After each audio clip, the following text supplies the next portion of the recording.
Kynseed is a whimsical 2D sandbox open world RPG that stands amongst the Stardew Valleys and Harvest Moons, but it takes these IPs much, much further. Kynseed is ambitious, and it's an ambitious journey into a beautifully crafted, pixelated world. My kind of game, actually.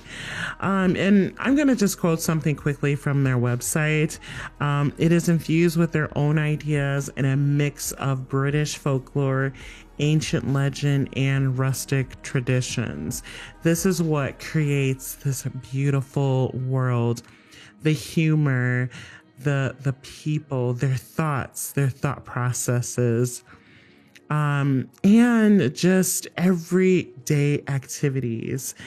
You can farm, you can explore, you can raise a family, you can shop, you can open up your own shop, you can hunt and defeat monsters, you can fish, you can chat with the townspeople whose lives are just as organic as your own. And yes, aging is a factor in Quill, and your life's decisions affects your children's lives for generations to come. You can play as your children. And yes, you guys, sadly, your pets even pass away. I, like many other gamers, have put hours upon hours delving into the world of Stardew Valley. I cried, I laughed with the relatable characters like Shane and Emily, Maru. I literally built my farm from the ground up and started a family with Alex. Shun me if you want. It was emotional, but the town and the other characters were unchanging. They went on with their lives, but the only organic relationships in Pelican Town seemed to be the one between myself and the person I chose as my spouse. And even then, Alex's personality suffered when he became a permanent fixture at my farm, Magnolia Farms. So that's where Kynseed differs completely. So let's just start from the beginning. Okay, I did say that it started with an acorn. The game opens up in poetic form, and you see like a screenshot, not a screenshot, but an actual short clip of a set of twins in a household full of children, and a woman, if you guys remember the old poem Old Mother Hubbard, went to the cupboard. Was it Old Mother Hubbard or the old woman that lived in the shoe? I'm sorry. Let me make sure I quote that right. And she had so many children, she didn't know what to do. So there was a lone man who came to the rescue of two twins, and you begin your life as one of the twins. And you can choose to be male or female. Right now, I will say the character customization screen is a little limited, and I'm pretty sure they're adding to that in the near future because they have added since I've started playing the game. Right now, you can choose your hairstyle and hair color, name not so much, and skin tone is still out. So I'm hoping that that is something that will be added in the future. But I'm glad that the least you can change hairstyles and hair colors for now. I don't know if I've mentioned this before, but Kynseed still is in early development. But if you are willing to go on that journey with me and many others, you can definitely pick this up on Steam.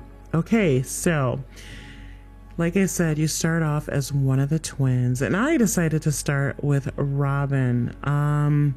And of course, because she's female, I'm female, I wanted to play this as close to reality as possible, even though this beautiful world is set in a fae type environment or world. Yeah. The one thing I will say, the crafting in this game is a very, very involved for a 2D platform. And it's not a platformer. Let me fix that. For a 2D RPG, I've never played a game where there's so much to it, just the mini games alone. And I had a little difficulty with the mini games, especially in the blacksmith. I didn't quite understand what I was doing, and it's something that I would definitely have to practice with over time, and that's okay as long as it's not boring or monotonous. And I didn't feel like it was. It definitely held a little bit of a challenge. I didn't mind that, and it just made it just seem that much more interesting, other than click this button and voila, you have a sword or a pail or whatever you're making at that time. The fishing in this game is quite easy. If you've played Stardew Valley, you will understand when I say that that it's a very user-friendly fishing UI. It's almost a bit too easy, because even though Stardew Valley's fishing was a little bit annoying at the beginning, because it was hard to grasp the idea of how to fish. Also, if you guys have ever played Zelda Ocarina of Time, you know exactly what I mean by difficulty trying to learn the actual idea of fishing in the game. The Kynseed fishing mechanic is very just cast and catch. And you just kind of toggle to kind of get the attention of the fish by hitting Q on your keyboard. Or this is actually a console control friendly, so you can use your Xbox controller with the game. So I'm not sure what trigger button that would be for on the controller, but for keyboard and mouse, you hit Q to get the attention of the fish, and then Bob's your uncle, you have a fish. I liked that it was easy, but I would have loved to see some type of progression with the fishing. For instance, if I could use a bait to catch certain types of fish, or maybe there was some more challenging fish to catch. However, with the fishing, there are certain times of the year, certain times of the day, just like in Stardew Valley, when you can catch certain types of fish. I too like that. Went a little bit more into fishing than I would have liked to, but there it is. I'd also like to touch on the game progression and things like that. I did mention before that once the main story of Stardew Valley was finished, it seemed like it kind of was done after that. There really wasn't a lot for you to do. Sure, you can continue to explore some of the caves, but after that, it was like, okay, well, now I can probably just farm and maybe buy a few things from the store. But after that, it just doesn't seem like there's much to do, and your game is officially over. However, with Stardew Valley, with Kynseed, your game continues through your bloodline, through your family tree.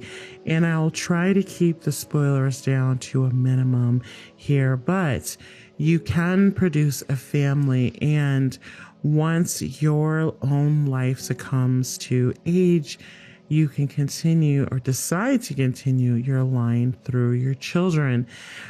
And whatever you learn, habits and things like that you learn in your life, those things will be passed on through your family line.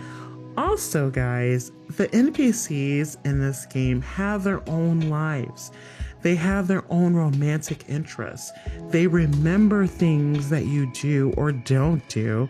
Like if they give you a quest and you don't fulfill that quest, a task, a fetch quest or what have you, and you don't fulfill it, they remember that.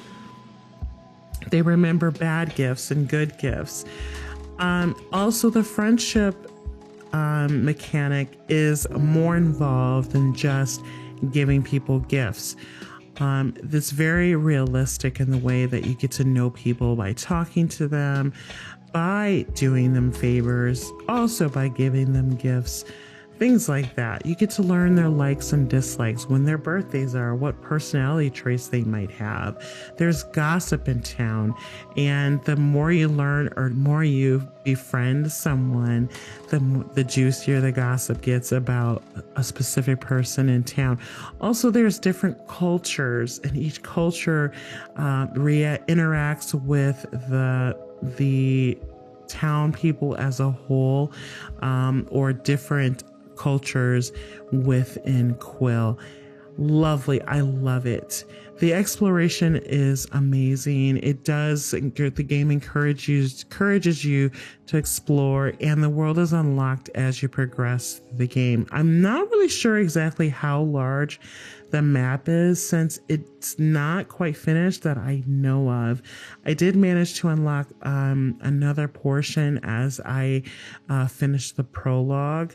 Speaking of the prologue, and I know I'm going a little backwards, but it's so, the prologue doesn't feel like a prologue. It feels like I'm jumping in the game and I'm playing, but it's a way for you to introduce you to the game mechanics, what will be expected of you in the world, and just give you a taste of this amazing humor, lore, the people, your father, and the relationship you have with him, and your brother or sister, depending on who you choose.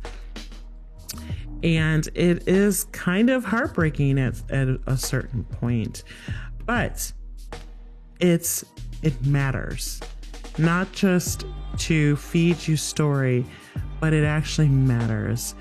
I have to say that I really quite enjoyed this game, and I'm not a professional reviewer in any sense of the word, but as a gamer, I'm giving you the layman's version of what I felt about this game. I think it is quite amazing, and I do believe that it is a must if you're into these type of games, that you purchase and try it. Just a quick overview of some of the things that you can find while you're exploring. You can find recipes, because you can cook in this game, and the game will tell you if you fail at cooking. There are little proverbs that you find on your way, and also little tips about when you can find the best time to find certain herbs or certain fish, and you get more information on a specific fish. There's not just that one proverb, there's like 3 or 4 on one type of fish. So it's a learning experience as your character matures, and everyone matures with you. Everyone ages in Kynseed or in Quill, not just yourself, not just your pets, but everyone. So that's why it feels so alive. And I do apologize for skipping around, you guys, but I am definitely super excited about continuing my adventures into Kynseed, and I hope upon hope that you decide to pick this game up. Now, it is on sale, or not on sale, but it's available on Steam for $9.99. I will say again that it is early access. I have not seen any game-breaking bugs or issues with this IP as of yet. Certainly, if there are any developers, will encourage you to report those issues so they can work out any bugs before release. I don't have a release date for this game either. Anyways, I do hope you guys enjoyed my quick review and thoughts on Kynseed. Also, just to keep in mind, these are my opinions, and if your feelings may be completely different, and of course, you're more than welcome to share your own in-game experience in the comments.